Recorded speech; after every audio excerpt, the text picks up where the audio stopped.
Já, hér er rásinn með regulatornum 7812. Hérna sem þetta er afreiðisbrúin, hér kemur AC-ið inn hérna megin, hér kemur plúsinn 12 voltinn AC, hér er jörðin og hérna á milli þeirra er plúsinn út hér og hér er núllið út. Á því að núllið hér er ekki sama núllið inn hérna.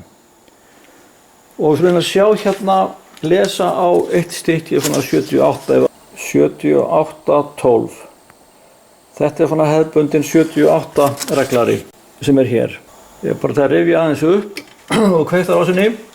Spillibreytir hérna, 12 AC hér, hérna inn. Og ef við tengjum nú sveiflusjána hérna yfir, hérna er nullið út úr brúnni og hér er DC-ið út. Hérna fáðu semst þetta þennan litla rippil.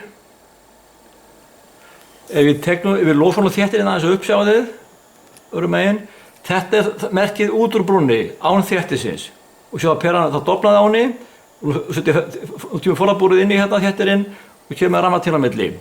Og nú fer ég með, nú ætlum við að mæla út úr reglarunum hér. Hér er reglarinn settur í seríu peruna, svona í raftengingu. Hérna er bara verið til að mæla og þá fáið þið hérna á skópið núna alveg beina línu. Þetta er bara pluss 12 volt DC alveg upp á millimeter.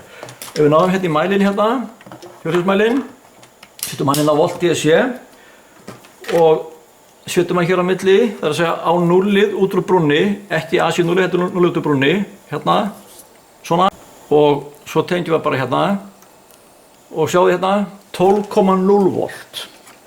Þetta er það sem er að koma út úr reglarunum. Nákvæmlega 12 volta spenna sem við fáum og hún er algjörlega DC, sjáðu, algjörlega jöfn lína.